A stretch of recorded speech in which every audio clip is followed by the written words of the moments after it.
رمضان المبارک کی راتوں میں سے ایک رات شب قدر کہلاتی ہے، جو بہت ہی برکت اور خیر کی رات ہے۔ قرآن پاک میں اس کو 1000 مہینوں سے افضل بتلایا ہے۔ 1000 مہینے کے 83 برس 4 ماہ ہوتے ہیں۔ خوش نصیب ہے وہ شخص جس کو اس رات کی عبادت نصیب ہو جائے، کہ جو شخص اس ایک رات کو عبادت میں گزار دے، اس نے گویا 83 سال 4 ماہ سے زیادہ زمانہ کو عبادت میں گزار دیا۔ اور اس زیادتی کا بھی حال معلوم نہیں کہ 1000 مہینے سے کتنے ماہ زیادہ افضل ہے۔ اللہ تعالیٰ کا حقیقتاً بہت ہی بڑا انعام ہے کہ قدردانوں کے لیے یہ ایک بے نہایت نعمت مرحمت فرمائی۔ حضرت انس رضی اللہ تعالیٰ عنہ نے نبی کریم صلی اللہ علیہ وسلم سے یہ ارشاد نقل کیا ہے کہ شب قدر حق تعالی شانہ نے میری امت کو عطا فرمائی، پہلی امتوں کو نہیں ملی۔ احادیث کے اندر آیا ہے کہ نبی کریم صلی اللہ علیہ وسلم نے پہلی امتوں کی عمروں کو دیکھا کہ بہت زیادہ ہوئی ہیں، اور آپ صلی اللہ علیہ وسلم کی امت کی عمریں بہت تھوڑی ہیں۔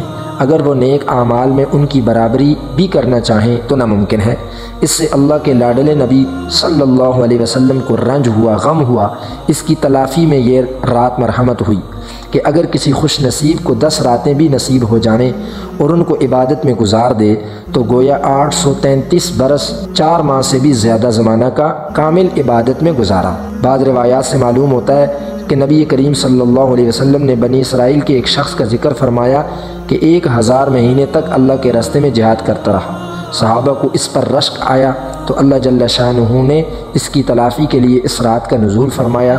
ایک روایت میں ہے کہ نبی کریم صلی اللہ علیہ وسلم نے بنی اسرائیل کے 4 حضرات کا ذکر فرمایا، حضرت ایوب، حضرت زکریہ، حضرت حزقیل، حضرت یوشع علیہم الصلاۃ والتسلیمات، کہ 80 برس تک اللہ کی عبادت میں مشغول رہے اور پل جھپکنے کے برابر بھی اللہ کی نافرمانی نہیں کی۔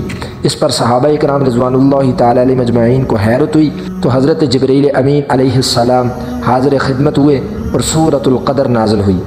فرمایا انا انزلناہ فی لیلۃ القدر، بے شک ہم نے اس قرآن کو لیلۃ القدر میں نازل کیا۔ وما ادراک ما لیلۃ القدر، اور تمہیں کیا معلوم کہ لیلۃ القدر کی فضیلت کیا ہے؟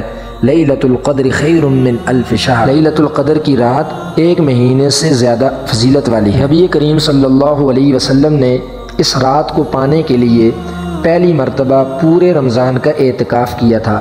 جب پہلے عشرے کا اعتکاف کیا تو یہ رات نہ ملی تو دوسرے عشرے کا اعتکاف شروع کر دیا۔